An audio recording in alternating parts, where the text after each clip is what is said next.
Hello all, welcome to LTX classes. మనం ఈ సిరీస్లో పాలిటీ జనరల్గా మోస్ట్ ఆఫ్ ది స్టూడెంట్స్కి డౌట్ ఉన్న కాన్సెప్ట్స్ అన్నీ కూడా అవి ఎయిర్ చేయడం జరుగుతుంది, అంటే సాల్వ్ చేయడం జరుగుతుంది.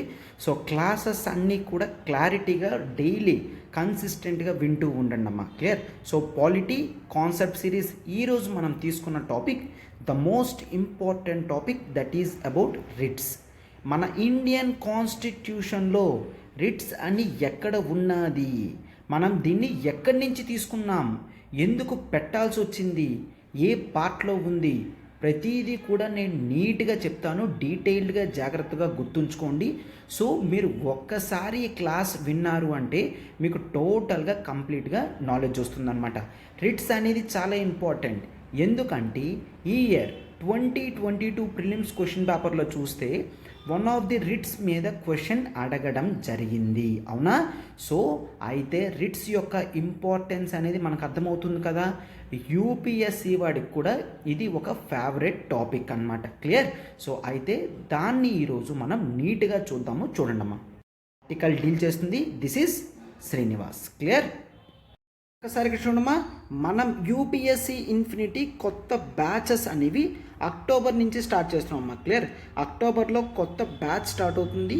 అండ్ మీకు ఈఎంఐ ఆప్షన్స్ కూడా ఉందమ్మా. ఈఎంఐ మంత్లీ 5,000 ఉంది. లేదు మీరు ఒక్కసారి పే చేస్తారనుకున్నా ఇన్స్టెంట్ 10% డిస్కౌంట్ అనేది అప్ ఫ్రంట్, అంటే యూపీఎస్సి ఆఫ్లైన్ పే చేస్తామనుకుంటే 70,000 ఫీజు అనేది మీకు ఒకేసారి పే చేస్తే 63,000కే 10% డిస్కౌంట్తో ఇవ్వడం జరుగుతుంది. ఆన్లైన్ 60,000ది 54,000కి ఇవ్వడం జరుగుతుంది. మీరు ఆఫ్లైన్ తీసుకున్నారంటే ఆఫ్లైన్, క్లియర్, ఆఫ్లైన్ మనకి హైదరాబాద్ అండ్ విశాఖపట్నం బ్రాంచెస్ ఉన్నాయమ్మా. హైదరాబాద్, విశాఖపట్నం ఉన్నాయి. మీరు ఫ్రీగా 3 days డెమోకి కూడా రావచ్చు. క్లియర్? 3 days ఫ్రీగా డెమోకి కూడా అటెండ్ అవ్వచ్చు. అండ్ ఆ తర్వాత మీరు డెసిషన్ తీసుకోవచ్చు. క్లియర్?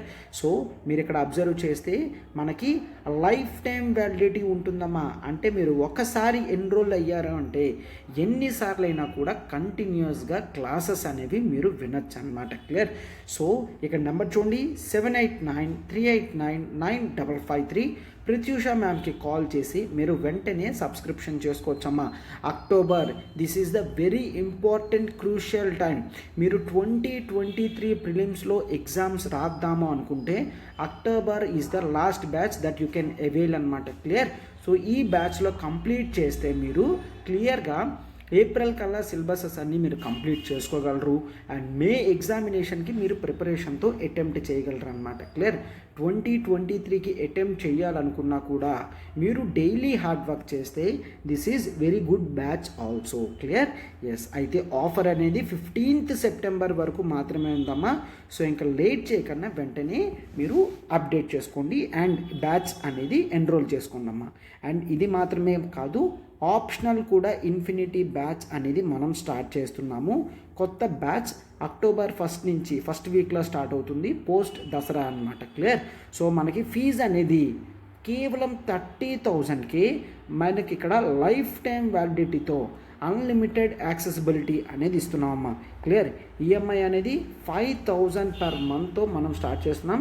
ఇక్కడ మనకి public administration, PSIR, sociology, anthropology and Telugu literature 5 optionals cover చేస్తున్నాము. అండ్ ఆంథ్రపాలజీ వరకు నేనే డీల్ చేస్తున్నానమ్మా. ఫైన్. సో మీరు సిలబస్ మొత్తం కూడా టోటల్గా రెగ్యులర్ ఆన్సర్ రైటింగ్ ప్రాక్టీస్తో, క్లియర్, రెగ్యులర్ ఆన్సర్ రైటింగ్ ప్రాక్టీస్తో మీరు you can complete within 4 to 5 months, maximum 4 to 5 monthsలో సిలబస్ అంతా కంప్లీట్ చేస్తారు. అండ్ నెక్స్ట్ ఎగ్జామినేషన్ కల్లా 2 times రివిజన్కైనా కూడా మీకు టైం సరిపోతుందన్నమాట. క్లియర్? సో అందుకనే October is the last important batch for you. 2023లో రాస్తే అయితే మీరు 10% డిస్కౌంట్ అనేది అప్ ఫ్రంట్ పేమెంట్లో పొందగలరు. ఫీజ్ అనేది 15th సెప్టెంబర్ వరకేనమ్మా. ఈ నెంబర్కి కాల్ చేయండి, 7893899553. కాల్ చేసి మీరు వెంటనే జాయిన్ అవ్వగలరమ్మా. ఫస్ట్ ఆఫ్ ఆల్ ఈరోజు మనం డిస్కస్ చేస్తున్న టాపిక్ ఏంటి? రిట్స్ అని అన్నాము. అయితే రిట్స్ ఇండియన్ కాన్స్టిట్యూషన్లో మెన్షన్ చేసి ఉందా అంటే ఎస్. కాన్స్టిట్యూషన్లో ఆర్టికల్ 32 అండ్ ఆర్టికల్ 226లో మనకి వీటి మెన్షనింగ్స్ గురించి, యూసేజ్ గురించి క్లియర్గా రాయడం జరిగింది. క్లియర్. సో రిట్స్లో మీకు ఆర్టికల్స్ కూడా చాలా జాగ్రత్తగా ఇంపార్టెంట్ అమ్మా. ఆర్టికల్ 32 ప్రకారం, ఆర్టికల్ 226 ప్రకారం. అయితే ఆర్టికల్ 32 ప్రకారం సుప్రీం కోర్టుకి రిట్స్ని ఇష్యూ చేసే కెపాసిటీ ఉంది. గుర్తుంచుకోండి, ఆర్టికల్ 32 ప్రకారం సుప్రీం కోర్టుకి రిట్స్ ఇష్యూ చేసే కెపాసిటీ ఉంది. ఆర్టికల్ 226 ప్రకారం హైకోర్ట్స్కి, స్టేట్స్లో ఉన్న హైకోర్ట్స్కి రిట్స్ ఇష్యూ చేసే కెపాసిటీ ఉంది. అయితే సార్ ఆర్టికల్ 32లో రిట్స్ అంటే ఏమని ఉన్నాయి? రిట్స్ అంటే ఇవి ఒక ప్రత్యేక అర్హతలు ఎక్కడి నుంచి వచ్చాయో కూడా చూస్తాం, అవునా? అయితే ఈ రిట్స్లో సుప్రీంకోర్టు జ్యుడిషియరీ తన పవర్ని ఏ విధంగా ఉపయోగించాలి అని కొన్ని కండిషన్స్ ఇవ్వడం జరిగింది. కండిషన్స్ని ఇక్కడ మనం ఆ రిట్స్ అని అంటాము. కండిషన్స్ ఇన్ ద సెన్స్ ఎవరైనా ఎప్పుడైనా ఫండమెంటల్ రైట్స్ని వైలేట్ చేస్తే వీటిని ఇవ్వడం జరుగుతుంది. సో రిట్స్ ఏమున్నాయో చూసిన తర్వాత ఇది ఇండియన్ కాన్స్టిట్యూషన్లో ఎక్కడుంది, ఎందుకు దీన్ని ఎక్కడ ఉంచారు అని కూడా చూస్తాము. ఫస్ట్ ఆఫ్ ఆల్ ఇండియన్ కాన్స్టిట్యూషన్లో రిట్స్ ఆర్టికల్ 32 అండ్ 226లో వీటిని మెన్షన్ చేయడం జరిగింది. First one is habeas corpus. Clear. వీటి మీనింగ్స్ అన్నీ కూడా చూస్తాం, డోంట్ వరీ. హేబియస్ కార్పస్ అనే రిట్స్ మనకుంది. And mandamus, habeas corpus, mandamus, prohibition. Clear. Prohibition, certiorari. Clear. Certiorari. And next quo warranto. Clear. quo warranto, habeas corpus, mandamus, prohibition, certiorari, quo warranto. ఈ విధమైన 5 writs Indian కాన్స్టిట్యూషన్లో ఉంది అని article 32 చెప్తుంది. అయితే article 32 ఎక్కడ ఉంది అంటే ఇండియన్ కాన్స్టిట్యూషన్లో పార్ట్ 3 అమ్మ. పార్ట్ 3 దేని గురించి చెప్తుంది?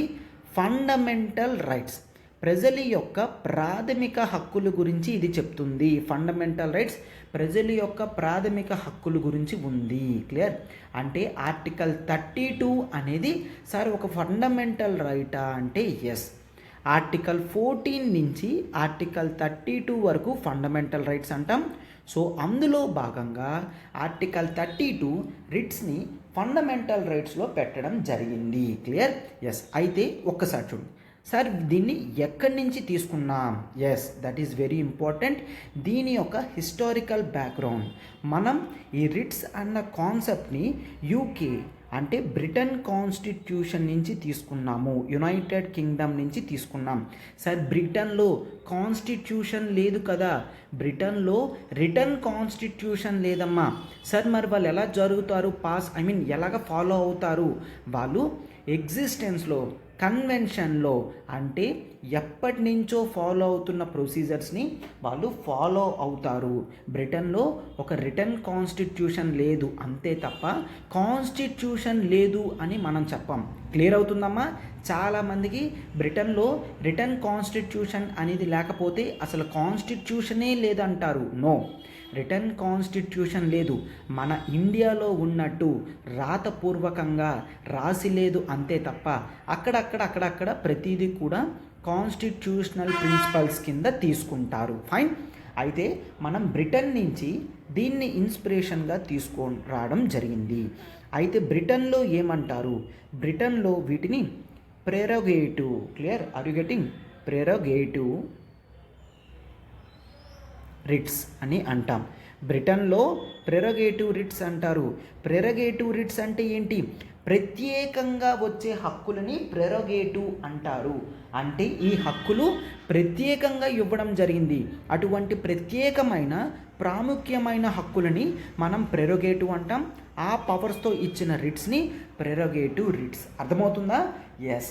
ఈ ప్రెరోగేటివ్ రిట్స్ కెపాసిటీ అనేది అక్కడ బ్రిటన్లో కింగ్ ఆర్ క్వీన్కి ఇవ్వడం జరిగింది. గుర్తుంచుకోండి, బ్రిటన్లో కింగ్ ఆర్ క్వీన్కి ఇవ్వడం జరిగింది. బ్రిటన్లో ఎవరు యూజ్ చేస్తారు? కింగ్ కానీ క్వీన్ కానీ యూజ్ చేస్తారు. ఇండియాలో జుడిషియరీ కోర్ట్స్ యూజ్ చేస్తుంది. అయితే ఇండియన్ కాన్స్టిట్యూషన్ ప్రకారం కేవలం సుప్రీం కోర్టుకి హైకోర్టుకి మాత్రమే రిట్స్ ఇష్యూ చేసే కెపాసిటీ ఉందమ్మా. డిస్ట్రిక్ట్ కోర్ట్స్కి కానీ చిన్న కోర్ట్స్కి కానీ రిట్స్ ఇష్యూ చేసే కెపాసిటీ లేదు. అర్థమవుతుంది కదమ్మా? ఇండియాలో కేవలం సుప్రీం కోర్ట్ అండ్ హైకోర్టు మాత్రమే రిట్స్ ఇష్యూ చేయాలి. ఇంకెవరూ కూడా రిట్స్ ఇష్యూ చేయడానికి లేదు. అయితే బ్రిటన్లో ఎవరు ఇష్యూ చేస్తున్నారు? Yes, you are right, that is king కానీ క్వీన్ కానీ ఎవరైతే ఉంటారో వాళ్ళు మాత్రమే ఇష్యూ చేయాలి అని క్లియర్గా చెప్పడం జరిగింది. ఎస్, ఇది part 3 of Indian constitution. Fundamental రైట్స్లో ఆర్టికల్ 14 to 32 ఉంది అని చూసాం, అవునా? సో మొత్తం కాన్సెప్చువల్ క్లారిటీ వచ్చింది కదమ్మా. సో ఇప్పుడు ఇండివిజువల్ టాపిక్స్ అనేది తీసుకొని మనం వీటిని నీట్గా క్లియర్గా చూద్దాం. జాగ్రత్తగా ఒక్కసారి చూడండి అమ్మా. First one is habeas corpus. Habeas corpus అనేది ఒక లాటిన్ టర్మ్ అమ్మా. సార్ ఇది గుర్తుంచుకోవాలా? ఎస్, కాన్స్టిట్యూషన్లో ఉంది కాబట్టి ఇది గుర్తుంచుకోవాలి. ఇది ఒక లాటిన్ టర్మ్. హేబియస్ కార్పస్ అంటే ఏంటి? టు హ్యావ్ ది బాడీ అని రాస్తాం. Clear? To have the body అని అంటే ఏంటి? ఆ వ్యక్తి యొక్క బాడీని ఇక్కడ ప్రజెంట్ చేయమని. ఆ వ్యక్తి యొక్క బాడీని ప్రజెంట్ చేయమని అంటే అర్థం ఏంటి? ఆ వ్యక్తి ఇక్కడ ఉండాలి అని. అంటే అర్థం ఏంటి? ఎప్పుడైనా ఏ వ్యక్తినైనా ఇల్లీగల్గా ఆఫీసర్స్ వాళ్ళు డిటెన్షన్ చేస్తే, క్లియర్, ఆఫీసర్స్ వారు ఇల్లీగల్గా డిటెన్షన్ చేస్తే అప్పుడు ఆ వ్యక్తిని రిలీజ్ చేయడానికి ఇవ్వమని అడిగే రిట్ని హేబియస్ కార్పస్ అని అంటాము. సార్ ఇల్లీగల్ అంటే డిటెన్షన్ అంటే ఏంటి? డిటెన్షన్ అంటే ఏంటి? దాచి ఉంచడాన్ని డిటెన్షన్ అని అంటాం. ఇల్లీగల్ డిటెన్షన్ అంటే నన్ను అరెస్ట్ చేసే గ్రౌండ్ ఏది కూడా ప్రాపర్గా చెప్పకుండా నిన్ను డిటెన్షన్ చేస్తున్నాము, డీటెయిన్ చేస్తున్నాము, కస్టడీలోకి తీసుకుంటున్నాము అని చెబితే అప్పుడు ఆ వ్యక్తి కానీ ఆ వ్యక్తికి సంబంధించిన ఫ్యామిలీ మెంబర్స్ కానీ కోర్టులో, హైకోర్టులో కానీ సుప్రీంకోర్టులో కానీ పిటిషన్ వేస్తారు. ఇట్లాగా మా ఫ్యామిలీ మెంబర్ని ఇల్లీగల్గా పోలీస్ ఆఫీస్ వాళ్ళు డిటైన్ చేశారు, హేబియస్ కార్పస్ ఇవ్వండి అని అడుగుతారు. సుప్రీంకోర్టు యాక్సెప్ట్ చేసి హేబియస్ కార్పస్ ఇచ్చింది అంటే ఆ పోలీస్ ఆఫీసర్ అండ్ ఆ డిటెన్షన్ అయిన వ్యక్తి ఇద్దరూ కూడా కోర్టులో ప్రెజెంట్ అవుతారు. ఫర్ ఎగ్జాంపుల్ డిటెన్షన్ చేసిన వ్యక్తి నేమ్ ఏ అనుకోండి. ఏ ప్రెజెంట్ అవుతాడు, ఆ పోలీస్ ఆఫీసర్ కూడా ప్రెజెంట్ అవుతాడు కోర్టు ముందు. కోర్టు అడుగుతుంది ఏ గ్రౌండ్స్ మీద, ఎటువంటి కారణాల చేత ఈ వ్యక్తిని మీరు డిటెన్షన్ చేశారు, డీటెయిన్ చేశారు అని అడిగితే పోలీస్ ఆఫీసర్ సరైన సమాధానం చెప్పకపోతే ఇంకా సుప్రీంకోర్టు ఏం చెప్తుంది? ఈ ఏ అన్న వ్యక్తిని ఫ్రీగా వెళ్ళిపోమని చెప్తుంది అన్నమాట. అంటే నువ్వు ఇంకా పోలీస్ కస్టడీలో ఉండాల్సిన అవసరం లేదు, నువ్వు ఫ్రీగా బయటికి వెళ్ళిపోవచ్చు అని చెప్తుంది అన్నమాట. క్లియర్? ఇలా ఇచ్చిన ఆర్డర్నే హేబియస్ కార్పస్ రిట్ పిటిషన్ అని అంటాము. క్లియర్? హేబియస్ కార్పస్ రిట్ అని అంటాము. అర్థమైందమ్మా? అయితే ఇప్పుడు హేబియస్ కార్పస్ అనేది సార్ ఓన్లీ పబ్లిక్ అఫీషియల్స్ మీద మాత్రమే ఇష్యూ చేస్తారా అంటే మీరు పోలీస్ ఆఫీసర్ అన్నారు కదా. నో, గుర్తుంచుకోండమ్మా, హేబియస్ కార్పస్ అనేది బోత్ పబ్లిక్ అఫీషియల్స్ మీద అండ్ ఈవెన్ ప్రైవేట్ పర్సన్స్ మీద కూడా హేబియస్ కార్పస్ ఇష్యూ చేస్తారు. అంటే సార్ ఒక ప్రైవేట్ వ్యక్తి కూడా నన్ను దాచి ఉంచితే అప్పుడు రిట్ పిటిషన్ వేయగలనా? Yes, of course. ఒక్కసారి చూడమ్మా. For example there is one private person. ఆ ప్రైవేట్ పర్సన్ పేరేంటి? That is A. ఏ ఏం చేశాడు? బికి అప్పిచ్చాడు. బి టైం కల్లా ఏకి పే చేయాలి. బట్ పే చేయకపోవడంతో ఏం చేశాడు? ఏ వచ్చి బీని కిడ్నాప్ చేసి ఏ దగ్గర దాచుకున్నాడు. వాళ్ళ ఫ్యామిలీ మెంబర్స్ ఫోన్ చేస్తే ఏమంటాడు? బి నాకు అప్పు ఉన్నాడు, బి అప్పు తీర్చి మీరు బీని తీసుకొని వెళ్ళండి అని ఏ చెప్పాడు అనుకోండి. అప్పుడు వీళ్ళు కోర్టుకు వెళ్తారు. కోర్టుకు వెళ్ళి ఏకి ఆపోజిట్గా హేబియస్ కార్పస్ రిట్ తీసుకొని వస్తారు. ఆ హేబియస్ కార్పస్ రిట్ తీసుకొస్తే పోలీస్ వాళ్ళది డ్యూటీ అనమాట. ఏని బీని ఇద్దరిని కూడా కోర్టు దగ్గర ప్రొడ్యూస్ చేయడం. క్లియర్, అర్థమవుతుందా? అంటే బోత్ పబ్లిక్ పీపుల్ మీద, పబ్లిక్ అఫీషియల్స్ మీద, ప్రైవేట్ పర్సన్స్ మీద కూడా హేబియస్ కార్పస్ రిట్ అనేది ఇష్యూ చేయగలము. క్లియర్. సో అయితే ఇక్కడ రిట్స్ అనేది కొన్ని టైమ్స్ ఇష్యూ చేయడానికి లేదు. ఆ కండిషన్స్ ఏంటి? ఎప్పుడైతే డిటెన్షన్ ఆర్డర్ అనేది ఒక కోర్ట్ ఇచ్చింది అనుకోండి, డిటెన్షన్ ఆర్డర్ అనేది ఒక కోర్ట్ ఇచ్చింది అనుకోండి, అప్పుడు మీరు రిట్ పిటిషన్ వేయలేరు. అంటే ఏంటి?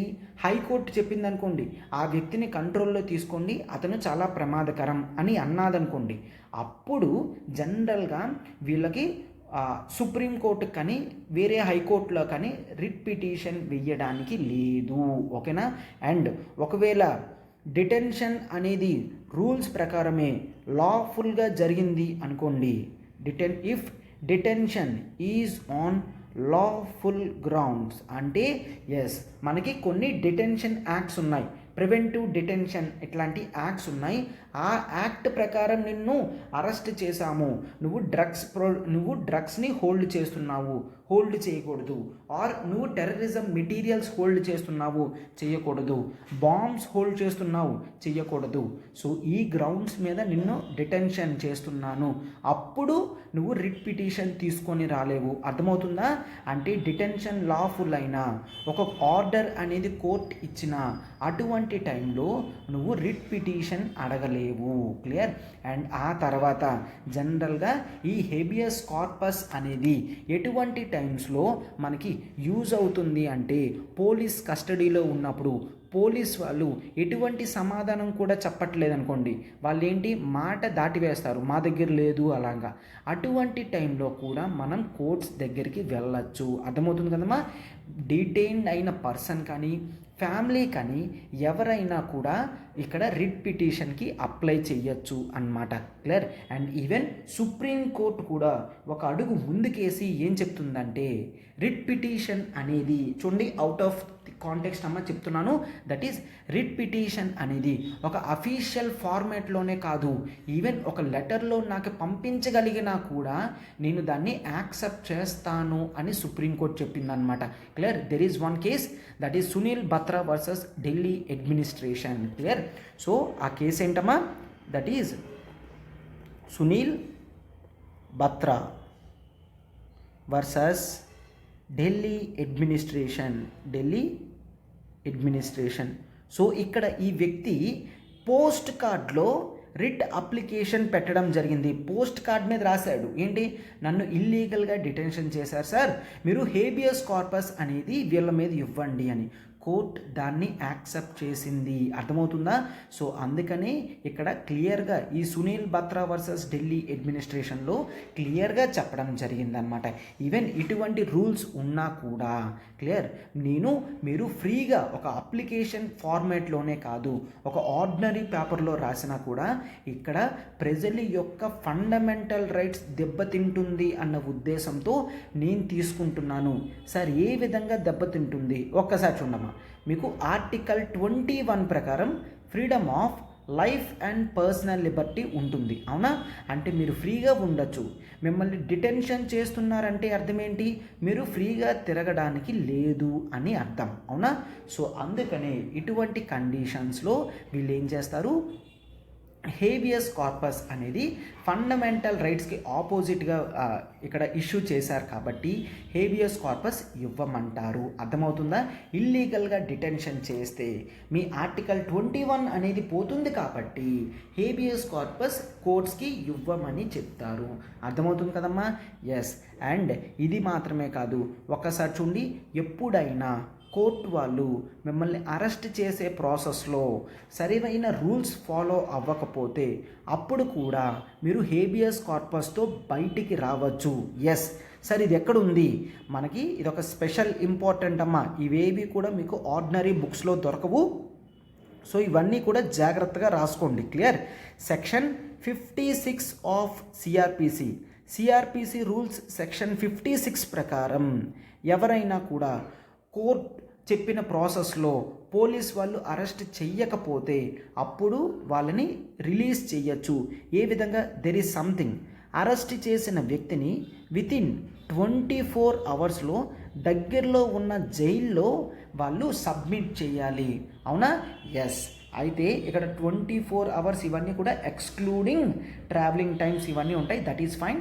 అయితే ఇక్కడ 24 అవర్స్లో కోర్టు ముందు ప్రొడ్యూస్ చేయలేదు అనుకోండి, ఈ గ్రౌండ్ ఒక్కటి చాలు, వాళ్ళ ఫ్యామిలీ మెంబర్స్ వెంటనే హైకోర్టులో కానీ సుప్రీంకోర్టులో కేసు వేసి, సార్ సెక్షన్ 56 ఆఫ్ సిఆర్పిసి ప్రకారం 24 అవర్స్లో జ్యుడిషియరీ దగ్గర నిలబెట్టాలి, బట్ ఆ పోలీస్ ఆఫీసర్ నిలబెట్టలేదు అంటే వెంటనే హేబియస్ కార్పస్ ఇష్యూ చేసి ఆ వ్యక్తిని రిలీజ్ చేయమని చెప్తుంది. Clear? So this is all about the habeas corpus. అర్థమైంది కదమ్మా? రిట్స్ అనేవి జనరల్గా ఎందుకు ఇష్యూ చేస్తారు? ఫండమెంటల్ రైట్స్ ఎప్పుడైనా ప్రజలు కోల్పోతే హేబియస్ కార్పస్ లాంటి రిట్స్ అండ్ మ్యాండమస్ ఇటువంటి ఆర్టికల్ 32లో ఉన్న రిట్స్ అన్నీ కూడా ఇష్యూ చేయడానికి కోర్టు అర్హులు. క్లియర్? ఎస్. ఇప్పుడు మనం మ్యాండమస్కి వెళ్తున్నాం. చూడండి, మన నెక్స్ట్ రిట్ ఏంటమ్మా? మ్యాండమస్ అని. మ్యాండమస్ అంటే అర్థం ఏంటి? మ్యాండమస్ అంటే వి కమాండ్. వి కమాండ్ అంటే ఏంటి? నేను నిన్ను ఆదేశిస్తున్నాను. ఎందుకు ఆదేశిస్తున్నాను? ఎందుకు ఆదేశిస్తున్నానంటే నువ్వు ఇవి చెయ్యాల్సిన కార్యక్రమం కాబట్టి నిన్ను ఆదేశిస్తున్నాను. క్లియర్? అంటే అర్థం ఏంటి? ఫర్ ఎగ్జాంపుల్ ఒక కేసు తీసుకోండి. ఒక ఏ అనే వ్యక్తి ఒక పబ్లిక్ సర్వెంట్. ఇతను కొన్ని పబ్లిక్ పీపుల్కి కొన్ని చెయ్యాల్సిన డ్యూటీస్ అనేవి ఉంటాయి. క్లియర్? చెయ్యాల్సిన డ్యూటీస్ అనేవి ఉంటాయి. చెయ్యాల్సిన డ్యూటీస్ సక్రమంగా చెయ్యకపోతే ఎవరైతే బాధింపబడ్డారో వాళ్ళు హైకోర్టుకు కానీ సుప్రీంకోర్టుకు కానీ వెళ్ళి ఏ మీద మ్యాండమస్ అనే రిట్ తీసుకొని రాగలరు. ఫర్ ఎగ్జాంపుల్ ఒక పబ్లిక్ సర్వెంట్ అన్నాను. ఇతను మనకి ఏమివ్వాలి? కాస్ట్ సర్టిఫికేట్ ఇవ్వాలి. ఫర్ ఎగ్జాంపుల్ కాస్ట్ సర్టిఫికేట్ అనేది ఇవ్వాలి. బట్ ఇతను కాస్ట్ సర్టిఫికేట్ మనకి ఇవ్వడానికి ఇంట్రెస్ట్ చూపించట్లేదు, అతను చేయాల్సిన డ్యూటీ చేయడం లేదు. అప్పుడు మనం వెంటనే ఇప్పుడు మనం కోర్టుకు వెళ్తాము. కోర్టుకు వెళ్ళి జరిగింది చెప్తాం. అనే వ్యక్తి కాస్ట్ సర్టిఫికేట్ ఇవ్వాలి, అది అతని డ్యూటీ. బట్ అతని డ్యూటీ అతను చేయడం లేదు అని ఒక పిటిషన్ పెడతాము. కోర్టు దాన్ని యాక్సెప్ట్ చేసి చూసి మ్యాండమస్ అనేది ఏకివిస్తుంది. ఏంటని?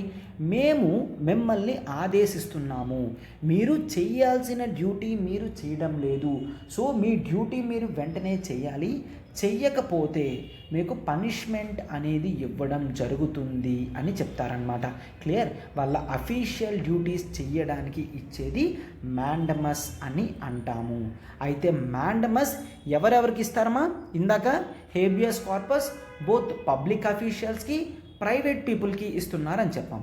అండ్ మ్యాండమస్ అనేది పబ్లిక్ అఫీషియల్స్కి ఇస్తారు అండ్ కార్పొరేషన్స్కి కూడా ఇస్తారు. క్లియర్? కార్పొరేషన్స్ అంటే సార్ ప్రైవేట్ ఆర్గనైజేషన్సా? నో, కార్పొరేషన్స్ అంటే గవర్నమెంట్ యొక్క పబ్లిక్ సెక్టర్ అండర్టేకింగ్స్ని ఇక్కడ కార్పొరేషన్స్ అని అంటాం. క్లియర్? గవర్నమెంట్ యొక్క పబ్లిక్ సెక్టర్ అండర్టేకింగ్స్కి కూడా ఆర్డర్స్ అనేవి ఇష్యూ చేయొచ్చు. అండ్ అఫ్కోర్స్ ఒక ట్రిబ్యునల్కి కూడా కోర్ట్ ఆర్డర్స్ ఇష్యూ చేయొచ్చు. సార్ గవర్నమెంట్కి ఇష్యూ చేయొచ్చా? గవర్నమెంట్ తను చేయాల్సిన పని చేయలేకపోతే అప్పుడు ఇష్యూ చేస్తారు. అండ్ ఆ తర్వాత ఒక ఇన్ఫీరియర్ కోర్టుకు కూడా ఇవ్వచ్చు. క్లియర్? ఇన్ఫీరియర్ కోర్ట్ కూడా ఇవ్వచ్చు. వీళ్ళందరికీ కూడా మ్యాండమస్ అనేది సుప్రీంకోర్టు హైకోర్టు వాళ్ళు ఇవ్వగలరు. క్లియర్? అయితే ఇక్కడ మ్యాండమస్ అనేది ప్రైవేట్ పీపుల్కి ఇస్తారా? నో టు ఎవరెవరికి ఇవ్వలేరు? ప్రైవేట్ పీపుల్కి మ్యాండమస్ అనేది ఇష్యూ చేయలేరు. ఫర్ ఎగ్జాంపుల్ నీది ఒక ఐస్ క్రీమ్ షాప్లోకి వెళ్ళి కొనుక్కొని తినే కెపాసిటీ నీకుంది. క్లియర్? సో అయితే నువ్వు వెళ్ళాలి అనుకున్నప్పుడు ఆ ప్రైవేట్ పర్సన్ ఏంటి? నిన్ను లోపలికి రానివ్వడు. ఎందుకు? నిన్ను ఖచ్చితంగా లోపలికి ఎంటర్ చేసే కెపాసిటీ అనేది అతనికి అవసరం లేదు. ఇన్ ద సెన్స్ నువ్వు ఖచ్చితంగా లోపలికి వెళ్ళాలి, అది నీ హక్కు అని అనడానికి లేదు. ఎందుకు? అది ఒక ప్రైవేట్ స్పేస్. ఇది గవర్నమెంట్ ఆర్గనైజేషన్ కాదు. ఫర్ ఎగ్జాంపుల్ గవర్నమెంట్ ఆర్గనైజేషన్లో ఎవరైనా మీకు అన్నారు అనుకోండి, నువ్వు దీంట్లోకి రావడానికి అర్హుడు కాదు అని, అప్పుడు మీరు మ్యాండమస్ ఇష్యూ చేయించగలరు. కానీ ఒక ప్రైవేట్ ఇన్స్టిట్యూషన్లో మీరు అలా చేయలేరు. అది వాడిష్టం. వాడేంటి మీకు అమ్మాలని లేదు కాబట్టి మిమ్మల్ని వద్దు అంటున్నాను. అందుకని ఒక ప్రైవేట్ పీపుల్ని నువ్వు ఇలానే చెయ్యాలి, ఇదే చెయ్యాలి అని కోర్టు ఎప్పుడు మ్యాండమస్ ఆర్డర్స్ని అంటే కమాండింగ్ ఆర్డర్స్ని ఇష్యూ చెయ్యలేదు. క్లియర్. అండ్ ఆ తర్వాత అండ్ రూల్స్ ప్రకారం ఒకవేళ ఆ డ్యూటీ అనేది మ్యాండేటరీ డ్యూటీ కాదు అనుకోండి, అది కేవలం డిస్క్రిషనరీ డ్యూటీ. డిస్క్రిషనరీ డ్యూటీ అంటే ఏంటి? తనకిష్టమైతే చెయ్యొచ్చు, లేదంటే లేదు అని అలా డ్యూటీ ఉంది అనుకోండి, అటువంటి టైంలో కూడా మ్యాండమస్ ఇష్యూ చెయ్యడానికి లేదు. డిస్క్రిషనరీ అంటే ఏంటి? ఫర్ ఎగ్జాంపుల్ ఇప్పుడు వాళ్ళు ఒక జనరల్గా ఏంటి, పోలీస్ వాళ్ళకి చెప్పారు ఏంటని, ఎవరైతే సివిల్ సొసైటీ ఉన్నారో పోలీసులకి హెల్ప్ చేస్తున్నారో వాళ్ళకి ఇన్సెంటివ్స్ కింద పోలీసులకి హెల్ప్ చేస్తున్నందుకు ఒక 1000 రూపీస్ వాళ్ళందరికీ ఇవ్వండి అని చెప్పారు. అదేంటి? అదొక డిస్క్రిషనరీ. నీకు నచ్చిన వాళ్ళకి ఇవ్వండి అని పోలీసులకు చెప్పారు. ఒక 10 మందిని సెలెక్ట్ చేసి వాళ్ళకి ఇవ్వండి అని. అలాంటప్పుడు నువ్వు కోర్టులో వీ కమాండ్ అంటే మ్యాండమస్ ఆర్డర్ని తీసుకొని రాలేవు. నన్ను ఖచ్చితంగా సెలెక్ట్ చెయ్యు అని నువ్వు చెప్పలేవు. ఎందుకు? ఇక్కడ ఆ డ్యూటీ అనేది ఆ పోలీస్ ఆఫీసర్కి డిస్క్రిషనరీ, తన ఉద్దేశపూర్వకంగా తీసుకునే హక్కు అతనికి ఉంటుంది. క్లియర్. అండ్ ఆ తర్వాత చీఫ్ జస్టిస్ ఆఫ్ హైకోర్ట్ మీద మ్యాండమస్ నువ్వు తీసుకొని రాలేవు. క్లియర్. అండ్ ఆ తర్వాత ప్రెసిడెంట్ ఆఫ్ ఇండియా మీద తీసుకొని రాలేవు. President. Clear. And governor of the state మీద కూడా మ్యాండమస్ ఇష్యూ తీసుకొని రాలేవు. ఎందుకు? ప్రెసిడెంట్ కానీ గవర్నర్ కానీ వాళ్ళ కౌన్సిల్ ఆఫ్ మినిస్టర్స్ చెప్పినట్టు వింటారు. సో కోర్ట్ చెప్పి వాళ్ళని మ్యాండేటరీగా చెయ్యమని చెప్పకూడదు. అర్థమవుతుందమ్మా? మ్యాండమస్ అనేది వీళ్ళ ఎవ్వరి మీద కూడా మనము తీసుకొని రాము. అర్థమైంది కదా? పబ్లిక్ అఫీషియల్స్ చెయ్యకపోతే అడుగుతాము, ఒక ప్రైవేట్ పర్సన్ మీద మనం ఇష్యూ చెయ్యించలేము. క్లియర్. ఎస్, ఇవన్నీ కూడా ఇంపార్టెంట్ గ్రౌండ్స్ అని చూస్తామన్నమాట. ఒక క్లియర్. అండ్ నెక్స్ట్ చూడమ్మా, మ్యాండమస్ క్లియర్ అయింది కదా. ఇప్పుడు మనం ప్రొహిబిషన్కి వెళ్దాం. ప్రొహిబిషన్ అంటే ఏంటి మీకు తెలుసు, నిషేధించడం. క్లియర్. సో ప్రొహిబిషన్ అంటే ఏంటి? టు ఫర్బిడ్, నిషేధిస్తే, నువ్వు ఈ పని చెయ్యొద్దు అని నిన్ను ఆపి నిషేధిస్తే దాన్ని ప్రొహిబిషన్ అని అంటాము. అయితే ప్రొహిబిషన్ ఆర్డర్స్ ఎప్పుడు ఇస్తారు? ప్రొహిబిషన్ ఆర్డర్ జనరల్గా సుప్రీంకోర్ట్, హైకోర్ట్ వాళ్ళ కింద కోర్ట్స్కి అండ్ క్వాజీ జ్యుడిషియల్ అథారిటీస్కి ఇస్తారు. సార్ క్వాజీ జ్యుడిషియల్ అథారిటీస్ అంటే ఏంటి? ఫర్ ఎగ్జాంపుల్ కొన్ని ట్రిబ్యునల్స్కి కానీ ఈవెన్ ఫినాన్షియల్ కమిషన్ కూడా, ఫైనాన్స్ కమిషన్ ఉంటుంది కదా ఆర్టికల్ 280 ప్రకారం, అది కూడా క్వాజీ జ్యుడిషియల్ బాడీలోకి వస్తుంది. క్లియర్. సో అయితే ఇది ఎవరి మీద ఇస్తారమ్మా? జనరల్గా జ్యుడిషియరీ బాడీస్ మీద ఇస్తుంది. అంటే ఒక సుప్రీం కోర్ట్ కానీ హైకోర్టు కానీ లోయర్ కోర్ట్స్ అంటే డిస్ట్రిక్ట్ లెవెల్లో ఉన్న కోర్ట్స్ కానీ ఆ కింద ఉన్న కోర్ట్స్ వాటి మీద ప్రొహిబిషన్ ఆర్డర్ ఇస్తుంది. So judiciary and quasi judicial bodies అని అంటాము. క్వాజీ జ్యుడిషియల్ అంటే పూర్తి జ్యుడిషియల్ నేచర్ కాదు, క్వాజీ జ్యుడిషియల్ నేచర్ అన్నమాట. క్లియర్.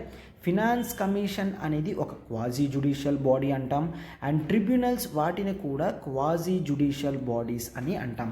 అయితే ఇవి ఎప్పుడైనా వాళ్ళ పరిధి దాటి జడ్జ్మెంట్స్ అనేవి ఇస్తున్నారు అంటే అప్పుడు జనరల్గా ప్రొహిబిషన్ అనేది ఇష్యూ చేస్తున్నారు. ఎప్పుడమ్మా? If they are crossing their jurisdiction. Clear. వాళ్ళు జ్యూరిస్డిక్షన్ దాటి వీళ్ళు వెళ్తున్నారు అని అనిపిస్తే అప్పుడు ప్రొహిబిషన్ ఆర్డర్ అనేది ముందుగానే ఇస్తారు. అంటే నో యూ స్టాప్, మీరు ఇది చెయ్యొద్దు, ఎందుకంటే అలా చేసే హక్కు మీకు లేదు, అందుకని నేను ప్రొహిబిషన్ ఆర్డర్స్ మీకు ఇస్తున్నాను అని కింద కోర్ట్స్కి పైనున్న కోర్ట్స్ ఇస్తే దాన్ని మనం ప్రొహిబిషన్ అని అంటాము. క్లియర్. అంటే ఇక్కడ మెయిన్ గుర్తుంచుకోండమ్మా, ఇది ఎప్పుడు ఇస్తారు? ఆ కింద కోర్ట్ జడ్జిమెంట్ ఇవ్వక ముందు ప్రొహిబిషన్ ఆర్డర్స్ అనేది ఇస్తారనమాట. క్లియర్? జడ్జిమెంట్ ముందు ఇస్తే దాన్ని మనం ప్రొహిబిషన్ అని అంటాం. లోయర్ కోర్టు వాళ్ళు ఇంకా జడ్జిమెంట్ పాస్ చేయరు, ఇవ్వక ముందే మనం ప్రొహిబిషన్ ఆర్డర్స్ అనేది తీసుకొని వస్తాము. అప్పుడు ఇచ్చేదాన్ని ప్రొహిబిషన్ అని అంటారు. అంటే దీన్ని ఏమంటాము? ఒక ప్రివెంటివ్ రెమెడీ. అంటే ఒక తప్పు జరగక ముందు దాన్ని కోర్స్ కరెక్షన్ చేస్తున్నాము అంటే దాన్ని ప్రివెంటివ్ రెమెడీ అని అంటాం. అర్థమైంది కదమ్మా? ప్రొహిబిషన్ అంటే నో, వద్దు, నువ్వు చెయ్యొద్దు, నీకు కెపాసిటీ లేదు అని ఆగిపోమంటే ఎవరికి ఇష్యూ చేయగలరు? కేవలం జుడిషియరీ అండ్ క్వాజీ జుడిషియల్ బాడీస్కి మాత్రమే ఇష్యూ చేయగలది. అంతే తప్ప ఇంకెవరికి కూడా ఇష్యూ చేయలేదు. సార్ ప్రైవేట్ పర్సన్స్కి నో, సార్ అడ్మినిస్ట్రేటివ్ బాడీస్కి నో, సార్ గవర్నమెంట్కి నో. కేవలం జుడిషియరీ అండ్ క్వాజీ జుడిషియరీ బాడీస్కి మాత్రమే ఇవ్వడం జరుగుతుంది. ఇంకే విధమైన లెజిస్లేటివ్ బాడీస్కి, అడ్మినిస్ట్రేటివ్ అథారిటీస్కి, ప్రైవేట్ ఇండివిజువల్స్కి ఎవరి మీద కూడా ప్రొహిబిషన్ ఆర్డర్స్ ఇష్యూ చేసే కెపాసిటీ సుప్రీంకోర్టుకు కానీ హైకోర్టుకు కానీ లేదు. క్లియర్? సో ఈ రెండు చాలా ఇంపార్టెంట్ అన్నమాట. క్లియర్? ఒక జడ్జిమెంట్ ఇవ్వక ముందు ఆర్డర్ ఇష్యూ చేస్తే దాన్ని ప్రొహిబిషన్ అని అంటాము. అయితే సార్ అప్పటికే కింద కోర్టు జడ్జిమెంట్ ఇచ్చేస్తే తన జ్యూరిస్డిక్షన్ క్రాస్ చేసి మరీ జడ్జిమెంట్ ఇస్తే, ఎస్ అలా ఇస్తే దాన్ని ఏమంటాము? That is very good. అలా ఇచ్చిన దాన్ని మనం సెరిష్యూరరీ అని అంటాము. ఏమంటామమ్మా? ఈ రెండు కన్ఫ్యూషన్గా ఉంటాయి కాబట్టి ఒక దగ్గర నేను మెన్షన్ చేయడం జరుగుతుంది. క్లియర్? సో ఏమంటాము? సెరిష్యూరరీ అని అంటాము. సెరిష్యూరరీ అంటే ఏంటి? To be certified. ఎవరు సర్టిఫై చేస్తున్నారంట? సుప్రీంకోర్ట్ ఆర్ హైకోర్ట్ సర్టిఫై చేస్తే దాన్ని సెరిష్యూరరీ అని అంటాం. అంటే అర్థం ఏంటి? లోయర్ కోర్ట్స్ వాళ్ళు, క్లియర్, లోయర్ కోర్ట్స్ వాళ్ళు వాళ్ళ జ్యూరిస్డిక్షన్ దాటి కేస్ టేకప్ చేసి జడ్జిమెంట్ అనేది ఇచ్చేశారు అంటే అలాంటప్పుడు నో, ఇట్లా జడ్జిమెంట్ ఇచ్చే కెపాసిటీ నీకు లేదు, నీ జ్యూరిస్డిక్షన్ దాటి నువ్వు వెళ్ళావు, లేదంటే నీకు ఇచ్చే జ్యూరిస్డిక్షన్ లేదు అంటే నువ్వు కొన్ని మిస్టేక్స్ చేశావు. There is error of laws అనేవి ఉన్నాయి అని కింద కోర్ట్స్ ఇచ్చిన ఆర్డర్స్ని పై కోర్టు వాళ్ళు స్క్వాష్ చేస్తారు. స్క్వాష్ అంటే ఏంటి? క్యాన్సిల్ చేస్తారు. క్యాన్సిల్ చేసి కేస్ వాళ్ళు తీసుకుంటారు. ఫర్ ఎగ్జాంపుల్ సుప్రీంకోర్టు ఉంది. సుప్రీంకోర్టు కొన్ని ఇష్యూస్ చూస్తుంది. క్లియర్? సో డిస్ట్రిక్ట్ కోర్టు వాళ్ళు ఏం చేశారు? తన పరిధిలో లేనప్పటికీ కూడా ఆ కేసుని టేకప్ చేసి ఎంక్వైరీస్ అన్నీ చేయించి జడ్జిమెంట్ ఇచ్చేశారు. అప్పుడు ఎవరైతే బాధితులు ఉన్నారో సుప్రీంకోర్టుకి వెళ్ళారు. సార్ ఈ పవర్ డిస్ట్రిక్ట్ కోర్టుకి లేదు, అయినా జడ్జిమెంట్ ఆర్డర్స్ ఇవ్వడం జరిగింది అని మీరు చెప్పారనుకోండి, సుప్రీంకోర్టు వెంటనే చూసి సెరిష్యూరరీ ఇస్తుంది. అంటే డిస్ట్రిక్ట్ కోర్టుకి నేను ఒక సర్టిఫైడ్ లెటర్ పంపిస్తున్నాను. ఏంటి? నీకు ఆ జ్యూరిస్డిక్షన్ లేదు, సో నువ్వు ఇచ్చిన ఆర్డర్స్ని క్యాన్సిల్ చేస్తున్నాను, కేస్ నేను తీసుకుంటున్నాను అని సుప్రీంకోర్టు చెప్తుంది. క్లియర్?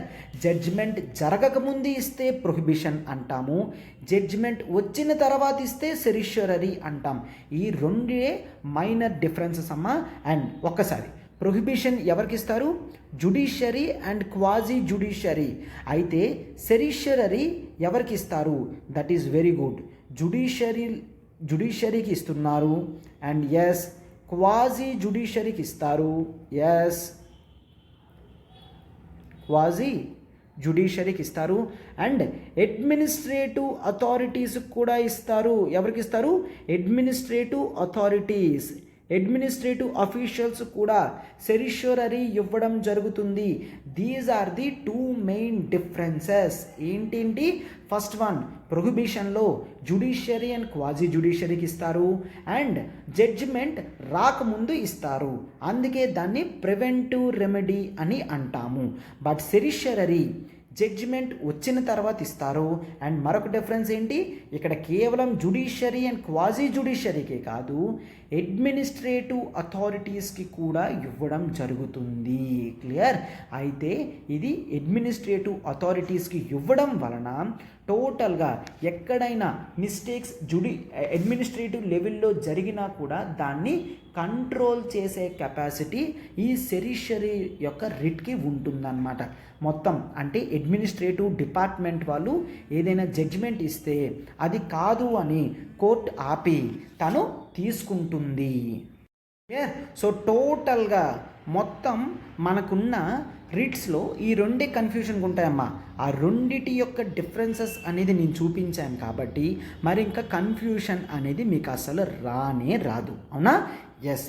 ఇప్పుడు మనం మన లాస్ట్ రిట్కి వెళ్తున్నాం. ఆల్రెడీ మనం హేబియస్ కార్పస్ చూసాం, మ్యాండమస్ చూసాం, ప్రొహిబిషన్ చూసాం, సెరిష్యూరరీ చూసాం. That is fine. ఇంకా మనకి లాస్ట్లో ఉన్నది దట్ ఈజ్ క్వో వారెంటో అని అంటాము. అది కూడా చూస్తాం. చూడండమ్మా, this is the last one, quo వారెంటో అని అంటాము. అయితే ఇక్కడ క్వో వారెంటో అంటే ఏంటి? By what authority? Clear? By what authority? నువ్వు ఏ అధికారంతో ఇక్కడ ఉన్నావు అని అడిగితే దాన్ని క్వో వారెంటో అని అంటాము. ఇది జనరల్గా ఎవరికి ఇస్తారమ్మా? ఒక పబ్లిక్ అఫీషియల్ ఎప్పుడైనా కూడా తనకి కెపాసిటీ లేకున్నా ఆ కెపాసిటీలో కూర్చుంటే అప్పుడు క్వో వారెంటో అనేది ఇస్తాము. అంటే ఫర్ ఎగ్జాంపుల్ లైక్ చూడండమ్మా, ఒక పర్సన్ ఉన్నారు, పబ్లిక్, లెట్స్ టేక్ పోలీస్ స్టేషన్లో కానిస్టేబుల్ ఉన్నారు. కానిస్టేబుల్ కన్నా హెడ్ కానిస్టేబుల్ పెద్ద. అయితే ఎస్ఐ కొన్ని రోజులు లీవ్లో ఉన్నాడు. ఎస్ఐ కొన్ని రోజులు లీవ్లో ఉన్నాడు కదా అని ఈ హెడ్ కానిస్టేబుల్ ఏం చేశారు? ఎస్ఐ డ్రెస్ వేసుకొని వచ్చి ఎస్ఐ పొజిషన్లో కూర్చొని అందరికీ ఆర్డర్స్ ఇష్యూ చేస్తున్నాడు. అది ఒక వ్యక్తి గమనించాడు. ఆ వ్యక్తి గమనించి వెంటనే క్వో వారెంటో అనేది తీసుకొస్తాడనమాట. ఏంటని? ఏ అధికారంతో నువ్వు ఎస్ఐ రోల్ ప్లే చేస్తున్నావు? నీకు ఎవరిచ్చారో ఆ హక్కు? ఎందుకు? ఈ హెడ్ కానిస్టేబుల్ అన్న వ్యక్తి తనకు లేని పవర్ని తీసుకొని యూజ్ చేస్తున్నాడు. అవునా?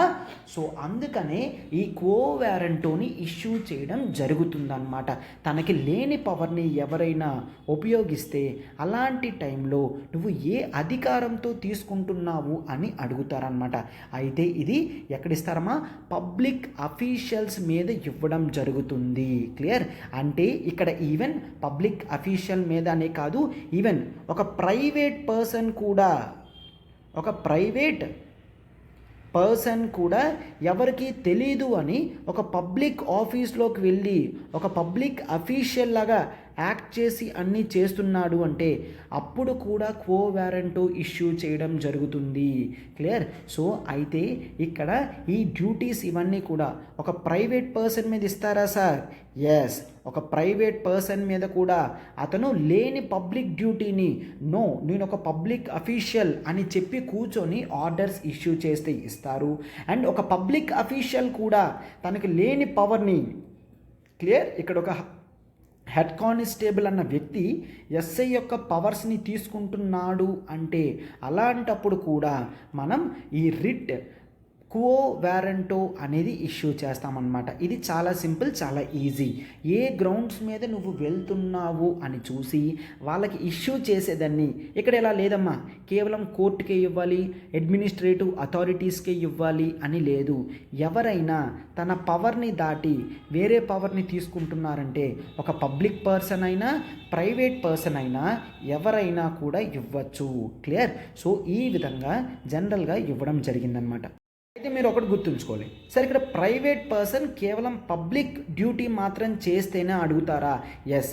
అంటే ఇక్కడ ఒక ప్రైవేట్ పర్సన్ వేరొక ప్రైవేట్ డ్యూటీ చేస్తున్నారనుకోండి, on what authority are you staying అని అడగకూడదు. క్లియర్? కేవలం ఒక ప్రైవేట్ పర్సన్ ఒక పబ్లిక్ అఫీషియల్గా చేస్తే, అంటే ఒక ప్రైవేట్ పర్సన్ తను ఆర్టీఓ ఆఫీసర్ కాదు, బట్ రోడ్ ట్రాన్స్పోర్ట్ ఆఫీసర్, నేను ఒక ఆర్టీఓ ఆఫీసర్ అని చెప్పి తను అజమాయిషీ చెలాయిస్తే అప్పుడు క్వో వారెంట్ ఇష్యూ చేస్తారు. అంతే తప్ప ఒక ప్రైవేట్ పర్సన్ ఒక కంపెనీ సీఈఓగా యాక్ట్ చేస్తున్నాడు అనుకోండి, ఒక ప్రైవేట్ పర్సనే ఒక ప్రైవేట్ ఆర్గనైజేషన్లో తను డ్యూటీ చేస్తున్నాడంటే ఇటువంటి టైంలో క్వో వారెంటో అనేది ఇష్యూ చేయలేరు. క్లియర్?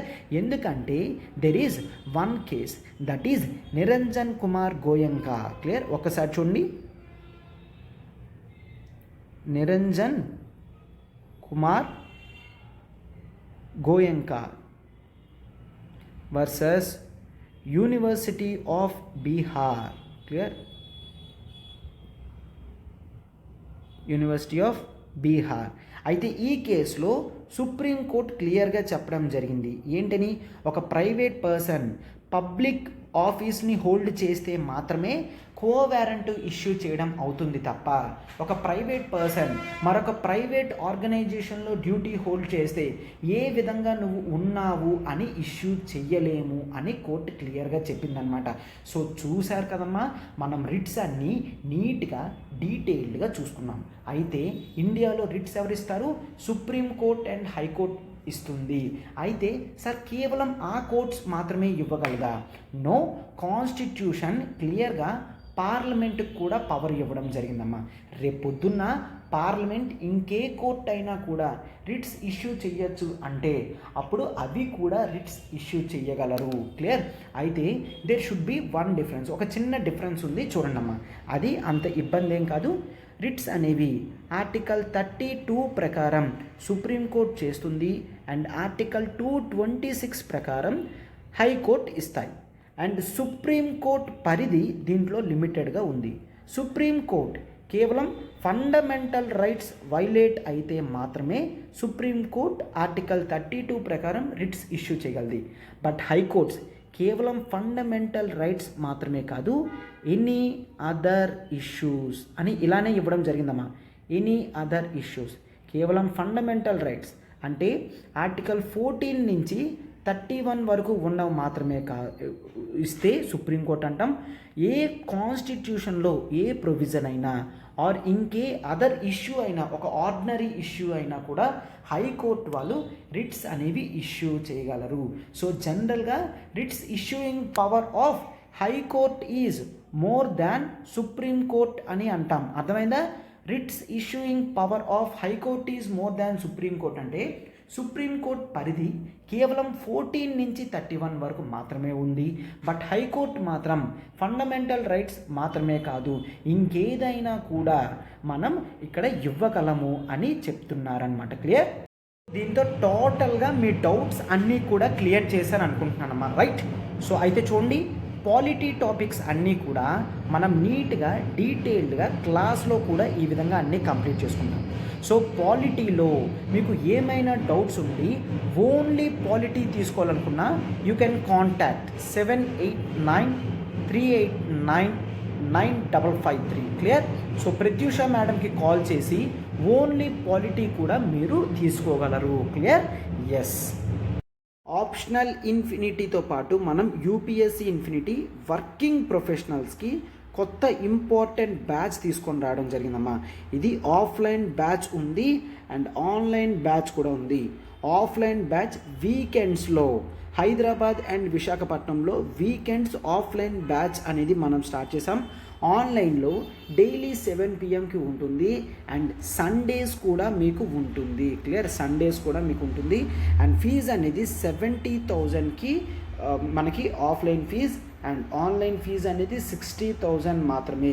ఈఎంఐ 5,000 పర్ మంత్తో మీరు దీన్ని క్లియర్ చేయొచ్చు. అండ్ ఇక్కడ కూడా 5,000 పర్ మంత్తో క్లియర్ చేయొచ్చు. కొత్త బ్యాచెస్ రెండిటికి కూడా మనకి అక్టోబర్లో స్టార్ట్ అవుతున్నాయి. మా కొత్త బ్యాచెస్ అక్టోబర్లో కంప్లీట్ ఎఫ్రెష్ అనేది మీకు స్టార్ట్ అవుతుంది అనమాట. అయితే మీకు ఇక్కడ 10% ఇన్స్టంట్ డిస్కౌంట్ అనేది కూడా ఇవ్వడం జరుగుతుంది. అప్ ఫ్రంట్ పేమెంట్ చేస్తే 10% ఇన్స్టంట్ డిస్కౌంట్ వస్తుందమ్మా రెండిటిలో కూడాను. అండ్ ఇక్కడ నెంబర్ చూడండి 7893899553. క్లియర్? మీకు ఇక్కడ లైఫ్ టైం వ్యాలిడిటీ ఉంటుంది కాబట్టి మీరు వెంటనే దీన్ని అవైల్ చేయగలరు. క్లియర్? వెంటనే దీన్ని చూసుకోగలరు.